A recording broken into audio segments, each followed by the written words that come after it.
The heat hung over the town like a suffocating blanket, pressing down on everything with an oppressive weight.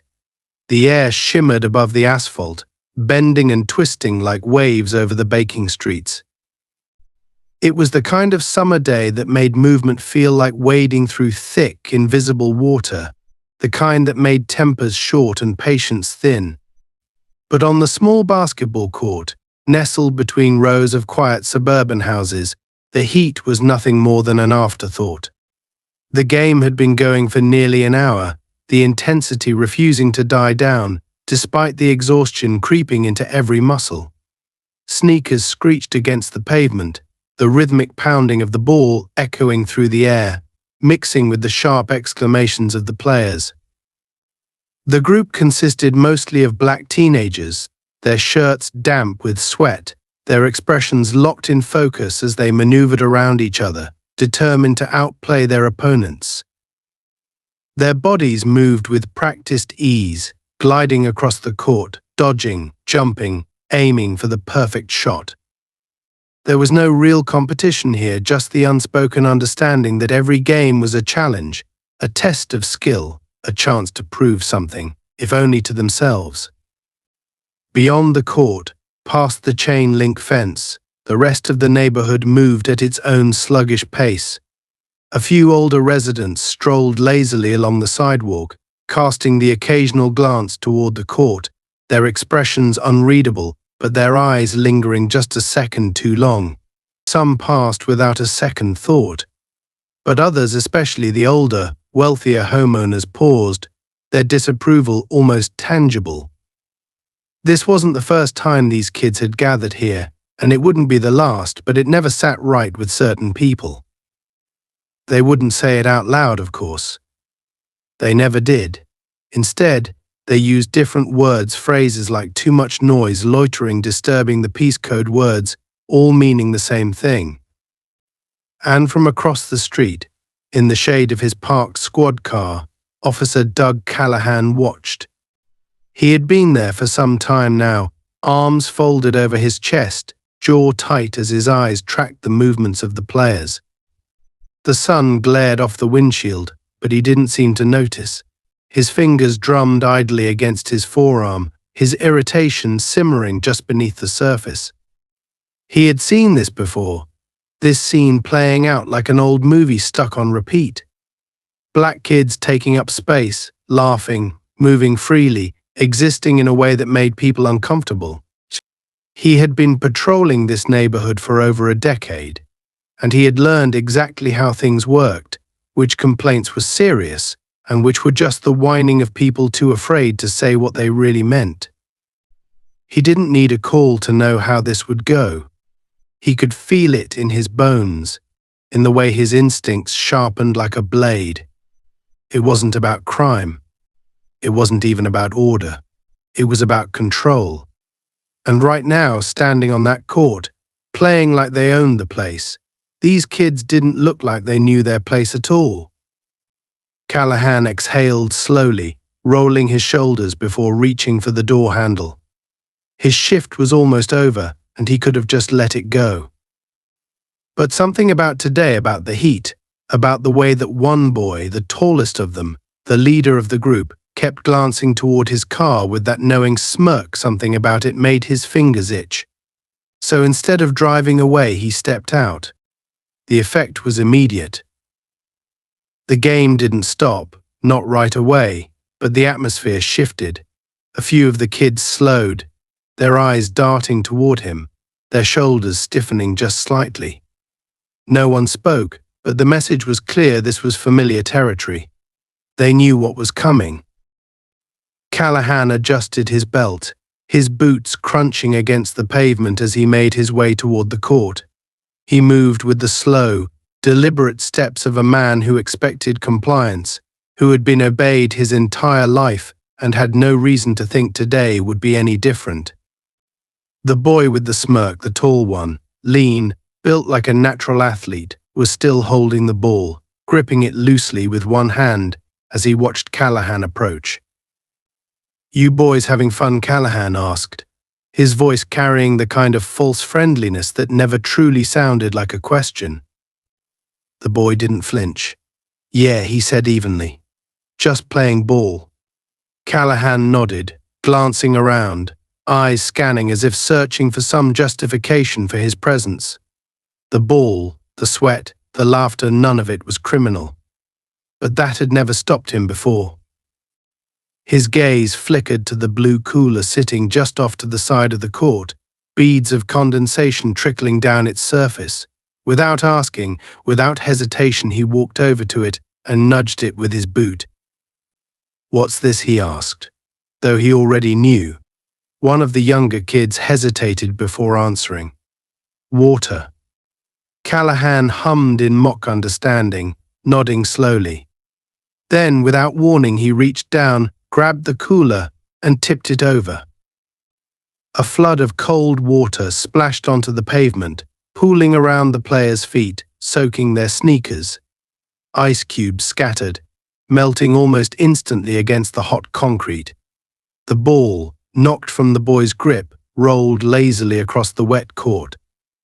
For a moment, no one moved. Then a sharp intake of breath. The tension snapped tight like a drawn bowstring. The tall boy Tyler took a step forward, fists clenched at his sides. "What the hell?" Man, his voice was low, but the anger in it was unmistakable. Callahan smiled, but there was no warmth in it. "Game's over," he said simply. The words hung in the air, thick and heavy. And then, from just beyond the court, a voice sliced through the silence. A woman's voice, calm and deliberate, carrying an unmistakable edge of danger. That was a mistake. Callahan turned, his smirk faltering for the first time. Standing at the edge of the court was a woman. She wasn't tall, but she stood like she was, shoulders squared, arms crossed over a sculpted frame.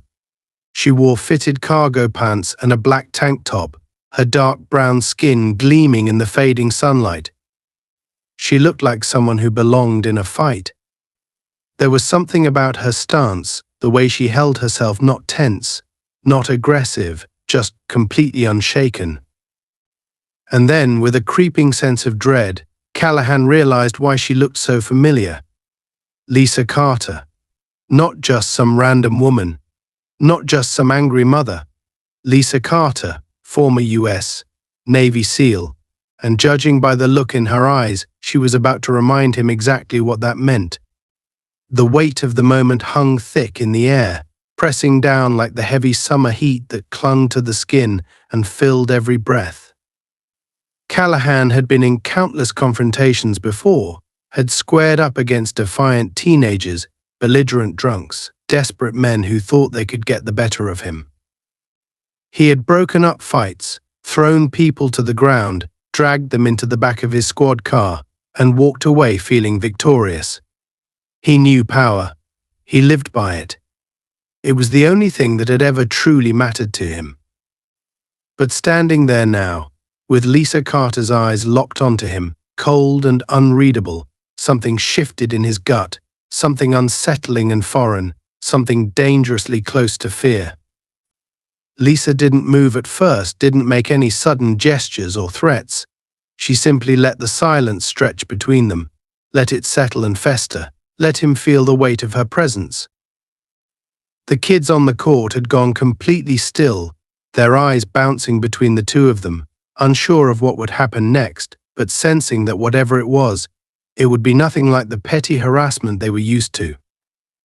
Callahan forced himself to smirk, to roll his shoulders back, to shake off whatever ridiculous feeling had crept up inside him. This was just another angry parent, another person who thought they could challenge his authority, another idiot who didn't understand how things worked. "You got a problem?" Lady, his voice came out steady, but not as sharp as he intended. Something about her stillness unnerved him, the way she didn't immediately react, the way she just stood there like a coiled spring, waiting. Lisa exhaled slowly, tilting her head slightly as if she were studying him, as if she were weighing every possible way this could play out and deciding which one would end with him on the ground. "You dumped water on my son," she said, her voice level, controlled, but carrying an edge that could cut steel. Why? Callahan let out a short, humorless laugh, shaking his head. This isn't your backyard. You think you can just let these punks take over the court, make all that noise, disrupt the neighborhood? We've had complaints. Lisa's expression didn't change. She didn't blink. Complaints, she repeated, tasting the word like it was something bitter in her mouth. From who? Callahan scoffed. From people who actually live here. He took a step closer, planting his feet firmly like he was marking territory. Now, unless you want to be charged with obstruction, I suggest you move along and take your little street ball team with you. The kids behind her stiffened. Tyler clenched his jaw so hard it looked like he might snap a tooth, his hands tightening into fists at his sides. Callahan knew that posture, had seen it 1,000 times before. It was the stance of someone trying to keep himself from exploding, someone balancing on the razor's edge of control and fury. And that's exactly why he kept pushing. He wanted that explosion. He wanted an excuse. But Lisa wasn't giving him one. Instead, she took a step forward, slow and deliberate, closing the distance between them until they were only inches apart. She wasn't an intimidating figure in size. Callahan had a solid 6 inches on her, at least 30 pounds of extra muscle, but somehow she felt bigger. She took up more space. She commanded space. You think you're in control here, Lisa murmured, her voice still dangerously calm, but now laced with something else, something that made the hairs on Callahan's arms rise. That's adorable. Callahan's smirk faltered for just a second, just long enough for her to see it, just long enough for the realization to creep into his bones. Before he could respond, before he could even process what was happening, Lisa moved. It wasn't an attack, not exactly. It was a lesson. Her hand shot out faster than he could react, fingers clamping around his wrist in an iron grip. In one fluid motion, she twisted, applying just the right amount of pressure to his tendons, sending a sharp, paralyzing pain shooting up his arm. Callahan gasped, a strangled sound escaping his throat as his knees bent involuntarily, his body forced downward by the sheer mechanics of it.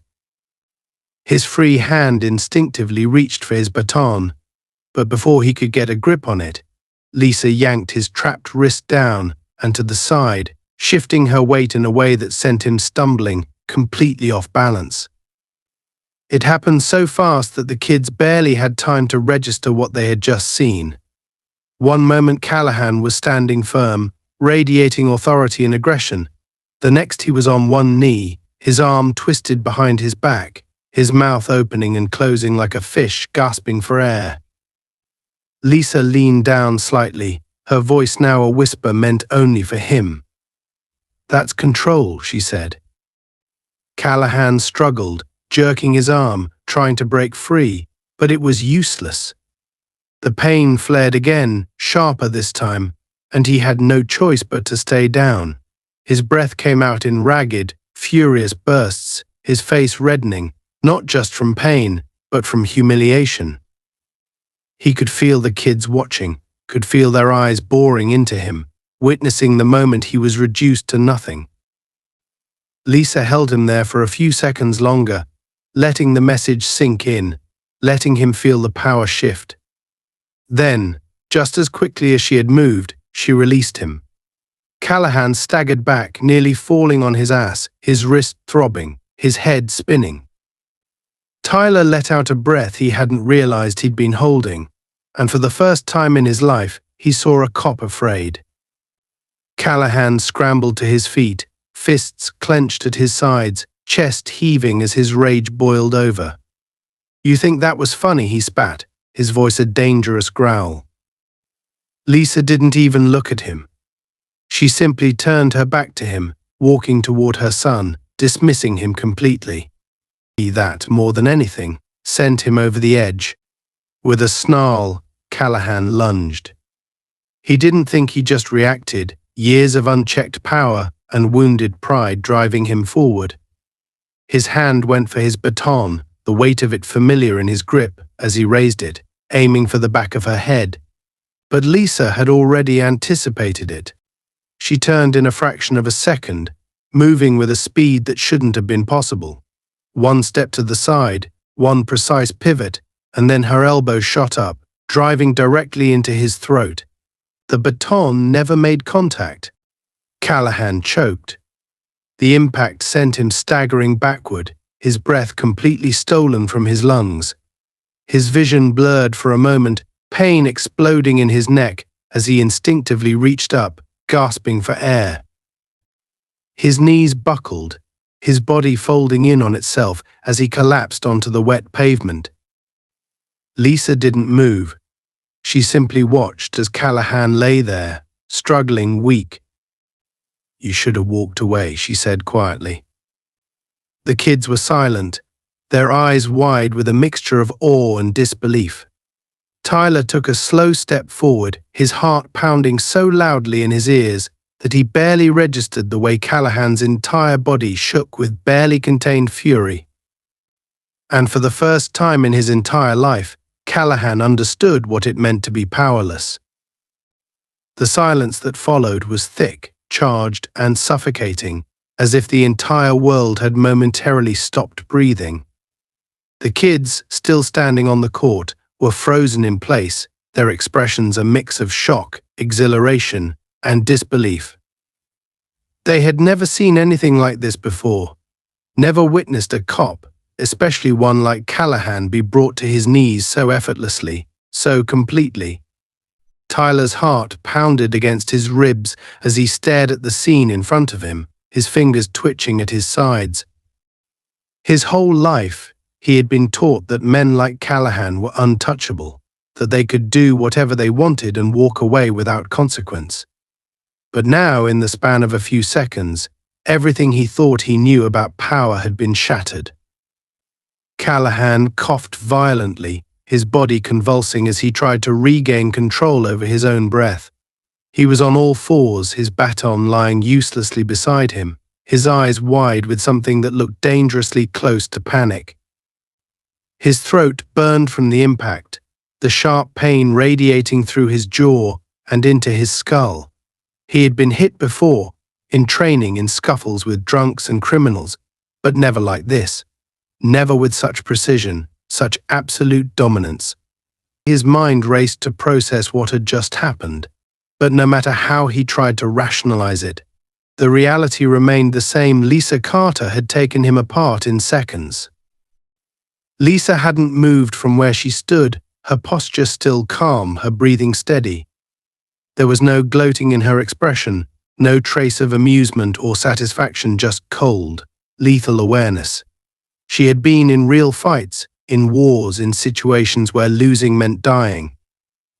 Callahan? He was just another overconfident man who had mistaken his badge for power. He forced himself to his feet, his legs unsteady beneath him, his entire body trembling with rage. His hands clenched into fists at his sides, his mind screaming at him to act, to reclaim control, to punish her for humiliating him like this. He could already hear the excuses forming in his head, the reports he would file, the charges he could press assaulting an officer, resisting arrest, making a threat against law enforcement. But none of those things would matter if he didn't reassert himself right now, right here, in front of these kids who were watching him fall apart. "You think you're tough?" His voice was hoarse, raw from the pain in his throat, but the venom in it was unmistakable. "You think you can just put your hands on a cop and walk away?" He spit onto the pavement, blood mixing with saliva, his eyes dark with fury. "You just made the biggest mistake of your life, bitch." Lisa arched an eyebrow, but otherwise she gave no indication that his words affected her. She didn't flinch, didn't react, not the way he wanted her to. If anything, her lack of response infuriated him more. "You're done," Callahan hissed, his fingers twitching toward his belt. His gun was still holstered, but it was there, just within reach, a reminder of where the real power lay. "You hear me? You!" Lisa moved. Before Callahan could process what was happening, her hand snapped forward, grabbing the front of his uniform. He barely had time to inhale before she pivoted her body and drove him backward, slamming him into the chain-link fence surrounding the court with a force that sent a metallic clang echoing through the air. The impact knocked the breath out of his lungs, his spine rattling against the cold steel. The world tilted, the pain flashing through his back before he even understood that he had been overpowered again. This wasn't supposed to happen. He was the one with the gun. He was the one with the badge. He was the one in charge. Lisa's face was inches from his, her grip like a vice around his collar. Her expression was calm, but her eyes burned with something terrifyingly controlled. "You don't seem to understand what's happening here," she said, her voice so quiet, so measured, that it made the hairs on Callahan's arms stand on end. "Let me make it clear." And then she let go. Callahan stumbled forward, off balance, and before he could recover, her fist slammed into his gut. The pain was instant, a deep, crushing agony that stole the strength from his legs. His mouth opened in a silent gasp, his body folding forward as nausea rolled through his stomach. He didn't fall not completely, but it was only because Lisa grabbed him by the wrist and yanked him upright again. "Do you feel that?" she murmured, watching as his face twisted in agony. He tried to answer, but all that came out was a strangled wheeze. "That's your diaphragm spasming," she continued, tilting her head slightly. "You won't be able to breathe properly for the next minute or so. It's not permanent, but it's enough to make you useless." Her words barely registered through the haze of pain flooding Callahan's senses. His lungs burned, his vision blurred, his entire body shaking from the sheer force of the blow. He had never felt like this before, never been on this side of an encounter. He was the one who inflicted pain, not the one who suffered it. "You're just a bully," Lisa said, her voice still eerily composed. "The problem with bullies is that they think they're predators." She leaned in slightly, lowering her voice even more. "Until they meet a real one." And then, with no warning, she let go. Callahan collapsed to his knees, his forehead nearly hitting the pavement. His hands dug into the ground, his body shaking, his breath coming in short, ragged gasps. His mind was screaming at him to do something, to fight back, to pull his weapon, but he couldn't move. The kids were watching. He could feel their eyes on him, burning into his skin, witnessing his defeat, his humiliation. This wasn't just a bad moment, it was a reckoning. Lisa took a step back, finally putting some distance between them. "You have two choices," she said, her voice carrying through the thick air. "You can get back in your car and drive away. You can pretend this never happened. You can go back to your life and hope I never have a reason to see you again." She paused, letting the weight of her words sink in. Or she tilted her head, her expression unreadable. "You can keep pushing. You can see how far this goes. You can see what happens when you try to fight a battle you've already lost." Callahan's breath came in short, furious bursts, his body still betraying him, refusing to obey his commands. Every muscle in his body screamed at him to act, to lash out, to make her pay for what she had just done. But deep down, past the fury, past the wounded pride, past the overwhelming need to win, was something else. Something colder. Something older. Fear. Not just fear of Lisa Carter. Fear of what she could do next. And for the first time in his life, Callahan felt what it was like to be powerless. The moment stretched endlessly, thick with tension so palpable, it felt like the very air had gained weight. Callahan was still on his knees, struggling to pull in steady breaths, his lungs burning from the impact of Lisa's strike. The sounds of the city faded into a dull hum, the distant chatter of pedestrians and the occasional honk of a car horn blending into meaningless background noise.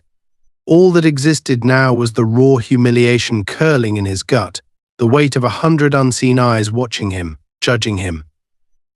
The kids on the basketball court hadn't moved, hadn't said a word. They were too stunned, too transfixed by the impossible sight of a man who had always carried himself like an untouchable force, now reduced to nothing more than a gasping, trembling wreck on the pavement. Lisa Carter stood over him, her stance relaxed yet firm, her expression unreadable. There was no gloating in her eyes, no smug satisfaction at seeing him like this. She wasn't a woman who fought for dominance, she was a woman who ended fights before they could begin. That was what made this moment so much worse for Callahan. He wasn't just some rookie cop caught off guard in a scuffle. He had been on the force for years, had prided himself on his ability to control a situation, to command respect. Yet here he was, stripped of all of it, not by an army, not by some criminal with a weapon, but by a single woman who had barely broken a sweat. The realization sent a fresh wave of fury crashing through him, but it was muted by something darker, something colder. It was the quiet, creeping sensation of losing control. Callahan had never been in this position before, had never faced a fight he couldn't bully his way through, had never felt small. But now, kneeling in front of Lisa Carter, he was smaller than he had ever been in his life. Lisa finally moved, taking a single step back, giving him space as if she were giving him a choice, and that, more than anything, made Callahan's skin crawl. The illusion of control, the silent dare in her stance, get up if you want, try again if you must. See what happens next.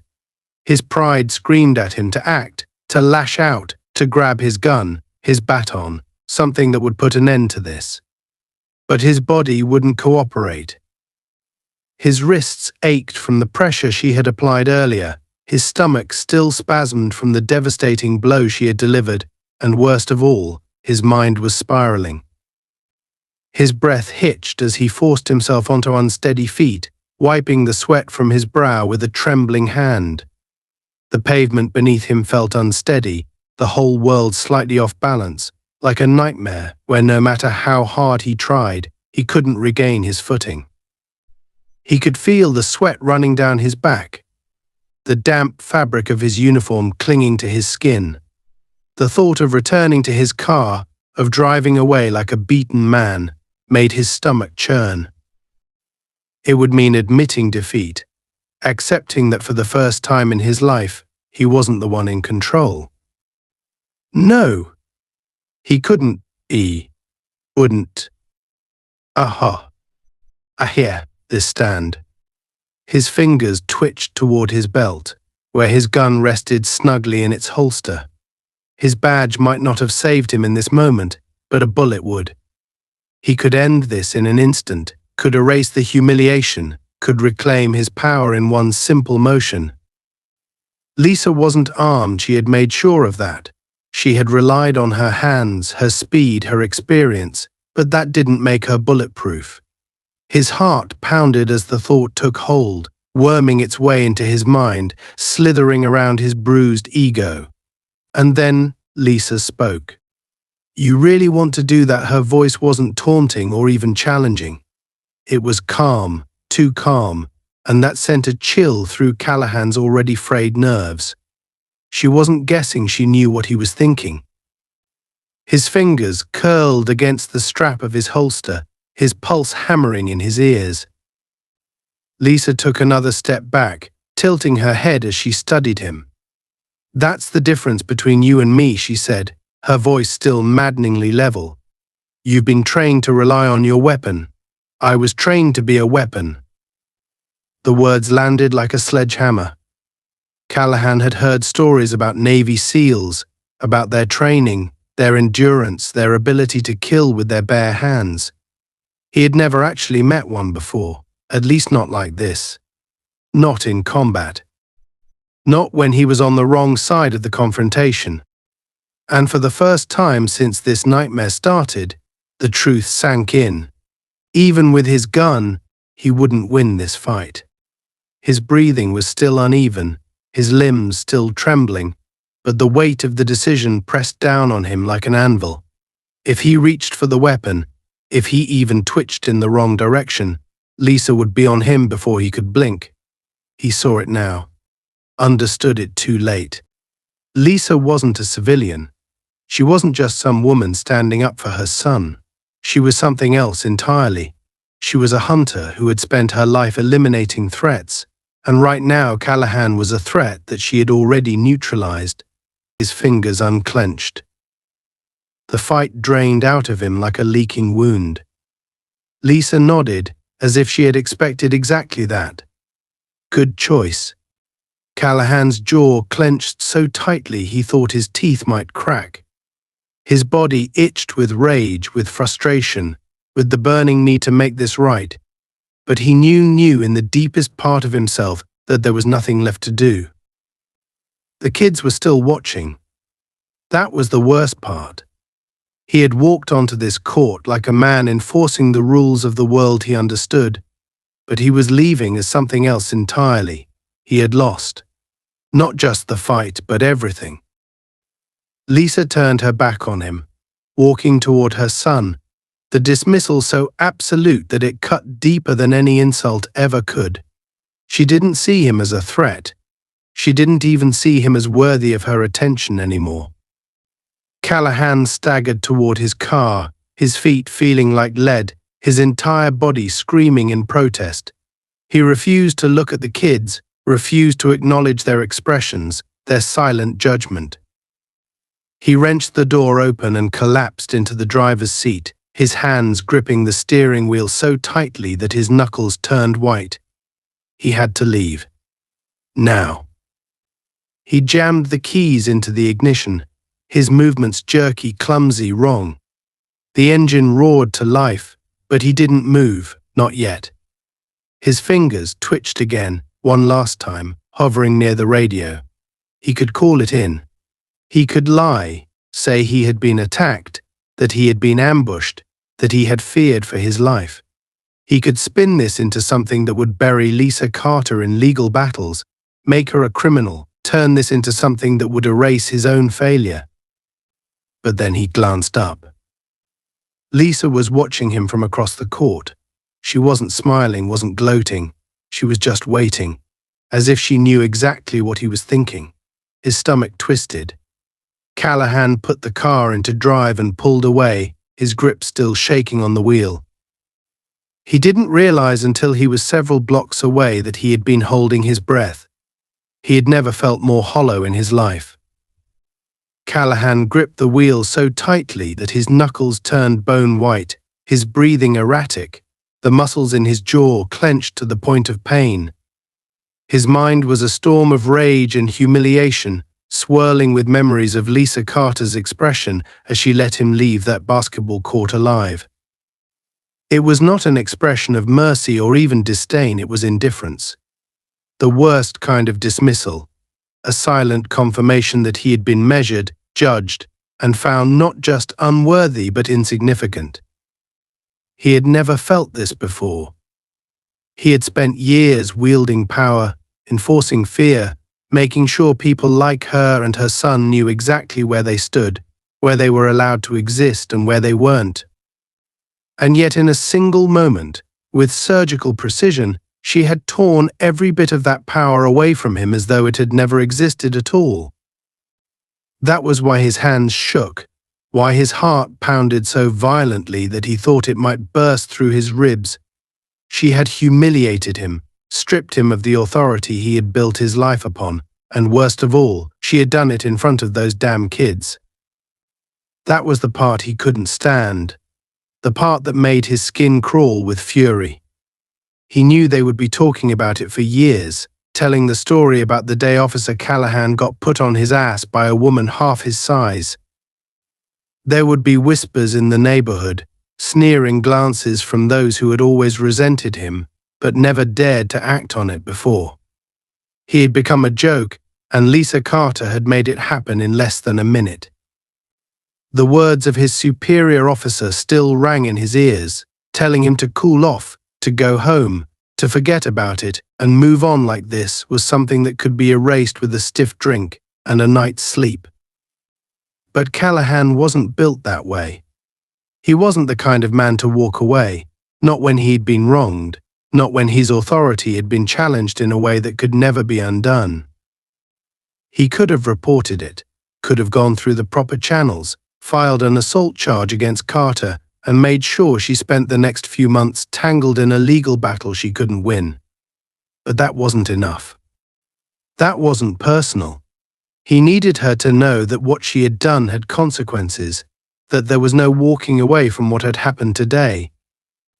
He found himself parked outside her house before he even realized he had been driving there. His hands still gripped the wheel so tightly that his fingers ached, his breath coming in slow, controlled pulls as he stared at the dimly lit windows. The house was small, unassuming, just another piece of suburban normalcy nestled in a neighborhood that had never fully accepted the woman who lived inside it. He knew she had a son, knew that the kid had gone inside nearly half an hour ago, probably still buzzing with the thrill of watching his mother put a cop in his place. That thought made Callahan's stomach twist with a fresh burst of anger. He couldn't let that stand. He had to remind them both of what real power looked like. The street was empty, the late hour ensuring that most of the neighborhood had retreated behind locked doors, lost in the comfort of their own ignorance. No one was watching. No one would intervene. He stepped out of the car, adjusting his belt, fingers brushing over the baton at his hip before deciding against it. This wasn't about policing anymore. This wasn't about the badge or the law. This was about making sure she understood that there were rules, unspoken but ironclad, and she had broken them in the worst way possible. He reached the door in seconds, his body moving on autopilot, his rage sharpening into something cold and calculated. He raised a hand to knock but never got the chance. The door swung open before he could make contact, and there she was. Lisa Carter stood in the doorway, arms at her sides, her gaze locked onto him with an expression that sent an immediate, electric jolt of unease down his spine. She wasn't surprised. She wasn't startled. She had been waiting. The realization hit him hard, sent a ripple of unease through his body before he could push it away. He had expected her to be caught off guard, to be thrown by his presence, but there was nothing in her stance that suggested she felt anything but prepared. She didn't ask him why he was there, didn't feign confusion or demand an explanation. She just stepped back, opening the door wider, as if she were inviting him in. Something in his gut told him this was a mistake, that he had walked into something far more dangerous than he had anticipated. But backing down wasn't an option. Not now. Not after everything. He stepped inside, the door closing behind him with a soft but definitive click. The room was dim, the only light coming from a single lamp in the corner, casting long, uneven shadows against the walls. The house was quiet, eerily so, as if it were holding its breath, waiting for what was about to happen. Callahan barely had time to process any of it before Lisa moved. It happened too fast for him to react. One moment she was standing in front of him, the next his back was hitting the wall. The breath knocked clean from his lungs as her forearm pressed against his throat, pinning him in place. His fingers scrambled for his weapon, but she was too fast, too precise, too damn strong. "You should have stayed gone," she murmured, voice low, steady, terrifyingly calm. He couldn't breathe. His fingers clawed at her arm, but it was like trying to move solid steel. His pulse thundered in his ears, panic setting in as she applied just enough pressure to remind him exactly how much control she had. "I gave you a choice," she continued, her grip unyielding. "You could have walked away. Could have gone home, licked your wounds, pretended like today never happened. But you couldn't do that. Could you? She tilted her head slightly, studying him like he was something small, something weak. He tried to jerk free, tried to regain some semblance of control, but it was useless. She had already stripped him of everything that mattered. "Here's what's going to happen," Lisa said, her voice never wavering. "You're going to leave, and you're not going to come back. You're not going to call this in. You're not going to try to play the victim. Because if you do, Callahan, I promise you." She leaned in just enough that he could see the absolute certainty in her eyes, the kind of certainty that only came from someone who had been in real fights, who had killed before and would do it again without hesitation. "It won't be your badge you lose next time. It'll be your life." The words hit him harder than any physical blow ever could. And then, as easily as she had pinned him, she let go. His knees nearly buckled, his breath coming in ragged, uneven pulls as he stumbled back, away from her, away from the reality that had just been forced upon him. His mind screamed at him to retaliate, to do something, but his body refused to move, every instinct inside him screaming that if he pushed this any further, he wouldn't walk out of this house alive. Lisa didn't move, didn't step forward, didn't need to. He had already lost. Callahan turned, gripping the doorknob with shaking fingers, his pulse a deafening roar in his ears as he yanked it open and stepped out into the night. This time, he didn't look back. The night air felt suffocating as Callahan gripped the steering wheel, his breath coming in sharp, ragged pulls, his entire body rigid with the kind of tension he had never felt before. He had spent his entire life believing in power, in control, in the knowledge that no matter what situation he walked into, he would always have the upper hand. That was the entire reason he had joined the force in the first place, not to serve, not to protect, but to hold power over others, to know that his presence alone could make people shrink, could make them second-guess themselves, could remind them that they lived at the mercy of men like him. But tonight, for the first time, he felt that power slipped through his fingers like sand, felt himself standing on unstable ground, felt the cold, undeniable truth settling into his bones that he had walked into a war he wasn't equipped to fight. He had thought that walking into Lisa Carter's house would be his moment of redemption, the moment he regained control, the moment he reminded her that men like him didn't lose to people like her. He had envisioned it so clearly in his mind, her fear, her hesitation, the way she would back down when faced with the weight of his authority. But none of that had happened. Instead, she had been waiting for him, not in fear, not in anger, but with calm, absolute certainty that she had already won. He had never known what it was like to be nothing until tonight. His fingers twitched over the holster at his side, his body running on instinct, still searching for some way to tip the scales back in his favor. He had always known how to handle people, how to intimidate, how to escalate just enough that he could justify whatever came next. But Lisa Carter had never been a civilian. He had seen it in her movements, in the way she had taken him apart effortlessly back on that court, in the way she had stripped him of every ounce of power and left him crawling back to his car like a wounded dog.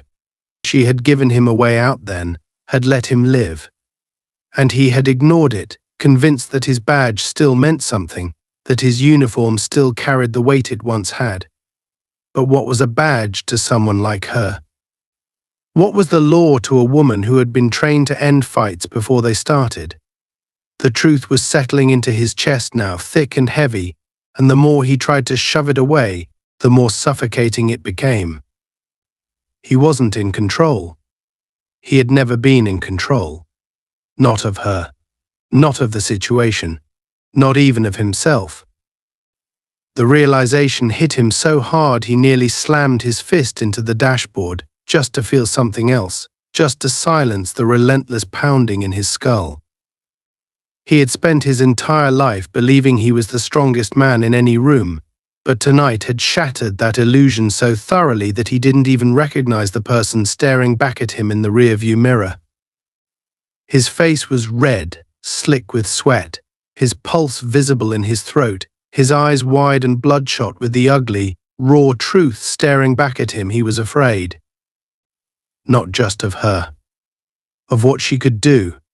Of what she would do if he made the wrong move next. His fingers twitched toward the radio, his mind cycling through a dozen different possibilities, searching for a way to flip this back into his favor. He could still call it in. He could say she attacked him, that she had threatened him, that she had resisted arrest. He could plant a weapon, claim self-defense, twist the story into something that would paint her as the aggressor. It wasn't like he hadn't done it before. But as quickly as the thought formed, it died beneath the weight of one terrifying, unshakable certainty. Lisa Carter had seen it all before. She had lived through worse. She had survived men more dangerous than him, men with real power, men who had taken lives with impunity and never lost a night of sleep over it. And that was the difference. Callahan had never fought a real battle in his life. He had never stood at the edge of life and death and had to make a choice. But Lisa Carter had. She had been forged in war, had been trained to survive at all costs. He was nothing more than an obstacle to her, something she had already dismantled, something she had let live out of pity. And that was the part that made his stomach churn with something closer to shame than anger. His grip tightened on the wheel, his jaw clenching so hard it sent sharp pains shooting down his neck. He had to walk away. He didn't want to. He wanted to go back, to fix this, to prove to who exactly? To himself.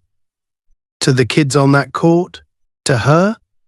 That he was still the man he had believed himself to be before tonight? The truth clawed at his insides, tearing through every carefully constructed lie he had ever told himself. There was no winning this. He had already been defeated. He had already lost. Lisa Carter had taken everything from him in a single night. She had shattered him without hesitation. She had given him the choice to leave, and he had been too stupid to take it. But now, finally, he understood. His stomach twisted as the car rolled forward, his hands still shaking against the wheel, his breath still coming in uneven bursts. He refused to look in the rearview mirror again. He didn't need to. He could feel it, the weight of her presence still lingering. The knowledge that she was still there, watching, waiting, making sure he understood the lesson she had forced into his bones tonight. He wasn't the predator. He had never been. And for the first time in his life, Callahan truly understood what it meant to be prey. The engine hummed beneath Callahan's grip as he drove through the quiet, empty streets, his mind an unraveling mess of thoughts that refused to settle. His hands were still trembling, his pulse refusing to slow even though the confrontation was over, even though he was alive. That was the only thing that mattered now. He was alive. Lisa Carter had given him that. Not out of mercy, not because she hadn't been capable of ending him right there. No, she had made a choice. And the weight of that choice sat in his chest like a lead bullet, pressing down harder and harder with every breath he took. He had spent his life believing in control, in dominance, in the unshakable certainty that men like him were untouchable. But he had been touched tonight. Broken. Exposed. Not by fists or weapons, but by the terrifying knowledge that there were people out there stronger than him, faster than him, better than him. He had built his career on fear, on making people hesitate, on knowing that one wrong move could be the difference between a warning and a night spent in a holding cell, or worse. But Lisa Carter had never hesitated. And now he understood why. His mouth was dry, his tongue feeling like sandpaper against his teeth as he tried to swallow down the bile rising in his throat. His mind was still trying to reconcile what had happened, still struggling to process the impossible. He had gone to her house thinking he would reclaim control, that he would make her afraid of him. But she had known. She had been waiting. and she had made sure he understood, down to the very marrow of his bones, that whatever power he had thought he held over her was nothing more than an illusion. She had dismantled him, piece by piece, without even breaking a sweat. And she had let him leave. Not because she couldn't have stopped him, but because he had become irrelevant to her. His stomach twisted as the car rolled to a stop in his driveway. The house was dark, just as he had left it, a hollow shell of what was supposed to be his sanctuary. But tonight, it felt like nothing more than four walls and a roof, a cage he was walking into, a place where he could drown in the silence of his own failure. He sat there for a long moment, his grip tightening around the wheel, his breath coming in slow, controlled drags as he tried to pull himself together. The street was empty. No one had seen him leave. No one had seen him return. And yet, he couldn't shake the feeling that she was still watching. That somewhere, somehow, Lisa Carter still had her eyes on him, waiting to see what he would do next. He pushed the door open and stepped out, his boots scraping against the pavement, the quiet crunch of gravel beneath his feet the only sound in the suffocating stillness. The weight of his gun pressed against his hip, familiar, comforting, a reminder of what should have made him feel safe. But tonight it felt useless. His badge meant nothing. His weapon meant nothing.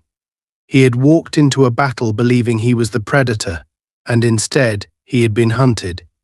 Inside, the house was just as he had left it, dim, cold, lifeless. He locked the door behind him out of instinct, even though he knew it wouldn't make a damn bit of difference. If she wanted him dead, a lock wouldn't stop her. That was the most terrifying part of all. She had no reason to kill him. She had already won. There was nothing left for her to prove. He moved on autopilot, peeling off his uniform, tossing it carelessly onto the couch before collapsing into the nearest chair. The weight of the night pressed down on him, dragging him under, suffocating him in ways he had never known before. The humiliation, the anger, the fear. It was all still there, gnawing at him, a festering wound that he couldn't close. His fingers drummed against the armrest, his leg bouncing with restless energy, his entire body still vibrating with the aftershock of everything that had transpired. His mind kept replaying it, her voice, her calm, unshakable certainty. You have two choices. She had given him an out. Twice. And he had been too damn stupid to take it. His jaw clenched as he reached for the half-empty bottle of whiskey sitting on the table beside him, his fingers curling around the glass like a lifeline. He poured himself a drink with shaky hands, watching the amber liquid swirl before knocking it back in one go. The burn did nothing to settle him. Nothing could. His phone buzzed on the table. He ignored it at first, but when it vibrated again, something inside him twisted. He reached for it with slow, deliberate movements, his breath stalling as he saw the message flashing across the screen. Unknown number, don't be stupid. His blood turned to ice. His grip tightened around the phone. His pulse roared in his ears. He knew. It was her. Lisa Carter had left him standing outside her house, had let him walk away, but she hadn't forgotten. She was still there, still watching, still making sure he understood exactly what had happened tonight. He swallowed hard, his entire body rigid, his muscles locking up, as if some unseen force had just wrapped itself around his throat. His mind raced through possibilities, through all the ways she could have gotten his number, through all the ways she could have already been inside his house, waiting for him to make a move. His gaze flickered to the window. The blinds were still drawn, but that didn't mean anything. He forced himself to breathe, his chest rising and falling in uneven pulls as he slowly set the phone back down, his fingers numb, his body betraying him in ways he had never known before. He had spent his entire career terrorizing people like her, making sure they knew who held the power. But now, Now he knew what it was like to be on the other side of it. He had thought fear was something he inflicted, something he wielded like a weapon. But tonight he had felt it. And he knew, without a shadow of a doubt, that Lisa Carter had just taught him the most important lesson of his life. He would never cross her again, because next time she wouldn't let him walk away.